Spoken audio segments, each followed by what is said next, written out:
In this episode, we start by reframing malware as a practical threat you can reason about, not a scary mystery that only experts can handle. Malware is software designed to do something unwanted, like steal data, change how systems behave, or give an attacker a hidden foothold. And in a payment environment, those outcomes can quickly turn into cardholder data exposure or system disruption. Beginners sometimes imagine malware as a single thing, like a virus that makes a computer slow, but modern malware often behaves quietly, focusing on persistence, credential theft, and movement toward valuable systems like the cardholder data environment, CDE.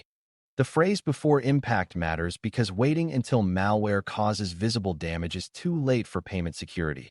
The goal is to prevent as much as possible, detect what slips through, and contain it fast so it cannot spread or steal data. That approach is not about panic or paranoia, but about designing a set of habits and controls that make malware less likely to succeed. When you learn this topic well, you learn how defenders think in layers and time, which is exactly the mindset that helps on the ISA exam. Before we continue, a quick note. This audio course is a companion to our course companion books. The first book is about the exam and provides detailed information on how to pass it best. The second book is a Kindle-only ebook that contains 1,000 flashcards that can be used on your mobile device or Kindle. Check them both out at cyber.author.me in the Bare Metal Study Guide series. A useful foundation is understanding what malware can do in terms of objectives, because that helps you connect controls to outcomes. Some malware is designed to steal information, such as capturing credentials, scraping data from memory, or copying sensitive files. Other malware is designed to control systems, like creating remote access for an attacker, disabling security tools, or changing configurations that open new network paths. Some malware is designed to disrupt, such as encrypting files for ransom or damaging system availability, which can be devastating for businesses that rely on payments to operate. In a PCI context, malware is dangerous not only because it can directly steal the primary account number, PAN, but also because it can compromise accounts and systems that grant access to the CDE. A key beginner insight is that malware often uses indirect routes, like compromising an employee workstation and then moving toward administrative access or shared services. That means you cannot protect only the CDE and ignore everything else. You must reduce the chance of malware gaining a foothold anywhere that could impact the CDE. When you understand malware as a set of goals, prevention and detection become more logical. Prevention begins with reducing the chances that malware can enter and execute, and that starts with the idea of minimizing attack surface. Attack surface is the collection of ways malware can get in, such as vulnerable software, risky email attachments, unsafe downloads, and exposed services. Beginners sometimes think prevention is mostly about having an antivirus program, but the bigger picture is that malware needs an entry point and an execution opportunity, and you can limit both. Secure configuration baselines matter here because unnecessary services, weak settings, and outdated features create opportunities for malware to run or to persist. Patching and vulnerability management also matter because many malware campaigns exploit known flaws in systems that were not updated. Strong access control matters because malware often tries to obtain higher privilege, and limiting privileges reduces what it can do even if it runs. When you layer these practices, you make the environment less welcoming to malware, which reduces the chance of infection in the first place. A central prevention concept for beginners is that malware often arrives through normal human workflows, which means user behavior and system design both influence risk. People click links, open documents, and install software because they are trying to do their jobs, and attackers design malware delivery to look like normal work.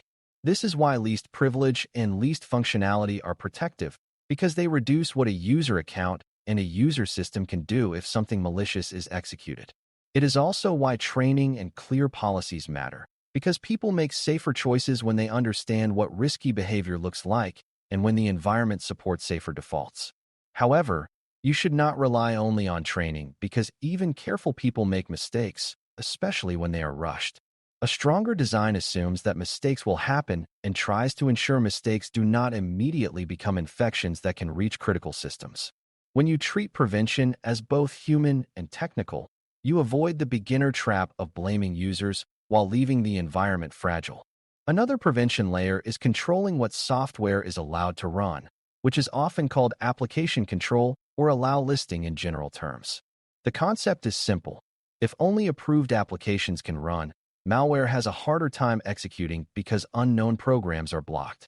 Beginners sometimes think this is unrealistic, but in high-risk environments like those connected to the CDE, controlling execution can be one of the strongest barriers against malware. Even when full allow listing is not feasible everywhere, the principle still applies. Reduce the ability for unknown code to run where it matters most. This can be especially powerful on systems that directly handle payment processing or that administer CDE components, because those systems are high-value targets. If a malware payload cannot execute, it cannot steal data or install persistence, which is why execution control is prevention in its purest form. The key is to view it as a boundary control that protects critical zones rather than as a universal restriction applied without nuance. When you connect execution control to scope and risk, it becomes easier to justify and easier to understand. Detection is the second pillar, and beginners should see it as the ability to notice abnormal behavior early, not as a magic alarm that always tells you exactly what happened. Malware tries to hide, so detection often relies on signals that something is not normal, such as unusual processes, unexpected network connections, strange login patterns, or changes to important system settings. In a payment environment, detection is especially important at the boundaries around the CDE and along administrative access paths, because those are the routes malware often uses to reach sensitive systems. Logs and monitoring help here, but only if they are collected consistently and reviewed with enough context to distinguish real threats from noise. Beginners sometimes assume that collecting logs equals detection, but collection is only the first step. Detection requires analysis, alerting, and response. It also requires baselines, because you cannot identify abnormal behavior if you do not know what normal looks like. When you treat detection as a practice of comparing reality to expected patterns, you build a mindset that makes malware less likely to stay invisible. A key detection concept is the difference between detecting known malware and detecting suspicious behavior, because modern threats often include new variants that do not match old signatures. Signature-based detection looks for known patterns of malicious code, and it can be effective against common threats, but it can miss new or customized malware. Behavior-based detection looks for actions that are suspicious regardless of the exact malware family, such as a user workstation trying to access sensitive servers, a system suddenly making connections to unexpected destinations, or a process attempting to disable security protections. For beginners, the important insight is that both types have value, and strong environments use multiple signal types to reduce blind spots. Behavior-based thinking aligns well with PCI goals because it emphasizes protecting the CDE by watching for movement toward it, not just by recognizing a specific malware name. It also helps you respond faster because suspicious behavior can be detected even when you cannot label the exact malware. When you understand this difference, you can explain why detection strategies must be layered and why relying on one method alone is risky. Containment is the third pillar, and it is where many organizations either limit damage quickly or allow a small infection to become a widespread incident. Containment means restricting the malware's ability to spread, to communicate outward, or to reach sensitive systems, and it begins with having strong boundaries already in place. Network segmentation plays a major role because it limits how far malware can move from an infected system toward the CDE. Least privilege also matters because it limits what malware can do with a compromised account, reducing the chance it can access administrative tools or sensitive data stores. Containment also depends on visibility and response speed, because if you detect malware but respond slowly, it can continue to spread or exfiltrate data. Beginners sometimes imagine containment as a dramatic act, like shutting down the entire network, but effective containment is often targeted, isolating affected systems, disabling compromised credentials, and blocking suspicious outbound connections. The goal is to stop the bleeding without causing unnecessary harm to business operations, which requires disciplined decision-making. A helpful way to connect prevention, detection, and containment is to think about time. because time is the attacker's resource and your controls are designed to reduce the attacker's time advantage. Prevention reduces the chance malware can gain a foothold at all, which is the best outcome because no incident occurs. Detection reduces the time malware can operate undetected, which limits how far it can spread and how much data it can steal. Containment reduces the time malware can continue causing harm after it is detected, which limits impact and helps recovery. Beginners sometimes focus only on the stop malware idea, but security is often about reducing the window of opportunity at each phase.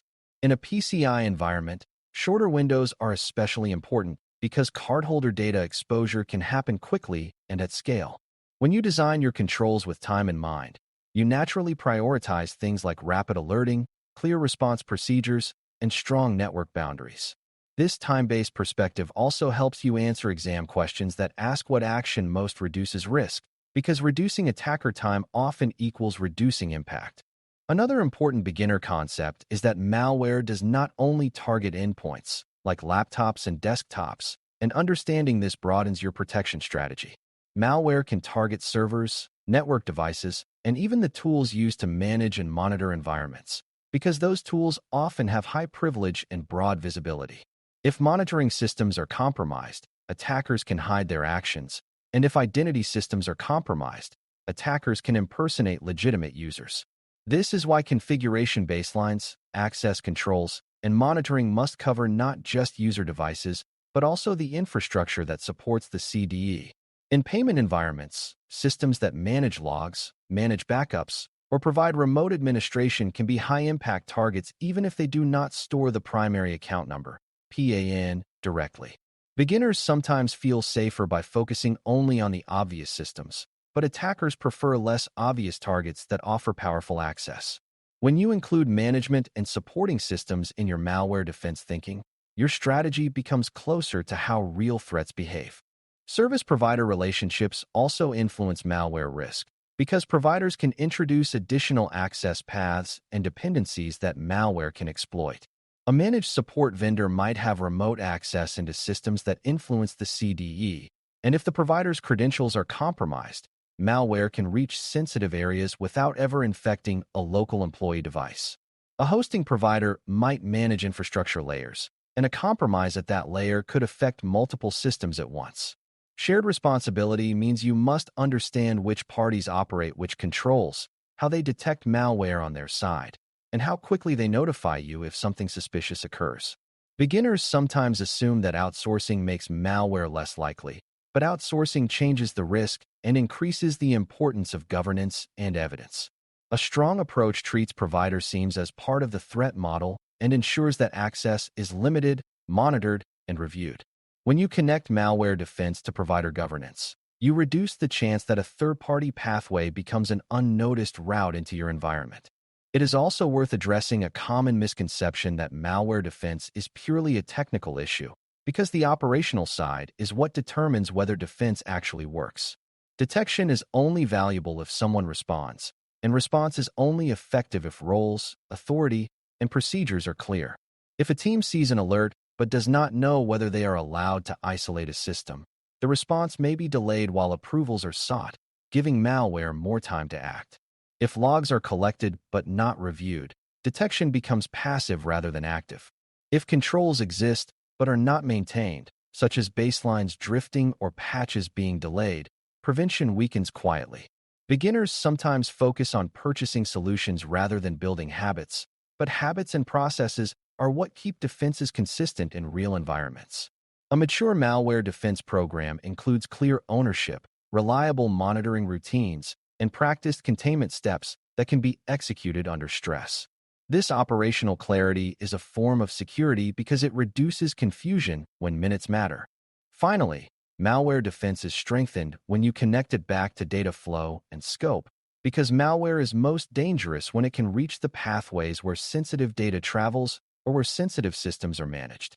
If your architecture minimizes where the primary account number, PAN, exists through tokenization and truncation, malware has fewer opportunities to steal full card data, even if it compromises a business system. If segmentation truly isolates the CDE, malware infections in general corporate networks are less likely to reach payment systems. If administrative access is tightly controlled and monitored, malware has a harder time turning a stolen credential into full control of the environment. These connections matter because they show that malware defense is not a separate layer slapped on top of everything. It is integrated into the overall design of payment security. Beginners often learn topics one at a time, but the real strength comes from seeing how each topic supports the others. When you can explain how malware prevention and containment depend on scoping, segmentation, and access discipline, you demonstrate integrated understanding. By the end of this lesson, the main takeaway is that preventing, detecting, and containing malware before impact requires layered controls that reduce entry opportunities, shorten attacker time, and limit movement toward the CDE. Prevention is strengthened by secure configuration baselines, reduced attack surface, controlled execution, and disciplined privilege and patch practices that make infections less likely to succeed. Detection is strengthened by consistent logging and monitoring, by using both known pattern and behavior-based signals, and by focusing attention on the boundaries and pathways that matter most to payment security. Containment is strengthened by strong segmentation, limited privileges, clear response authority, and fast action that isolates affected systems and blocks malicious communication before data is stolen or spread accelerates. When these layers work together, malware becomes a manageable risk rather than an unpredictable disaster, and your environment becomes resilient even when a mistake or compromise occurs. That resilience, built through consistent design and disciplined operation, is exactly what PCI expects in systems that handle sensitive payment information. Thanks for listening. For more audio courses, daily newsletters, and more, please visit DailyCyber.News.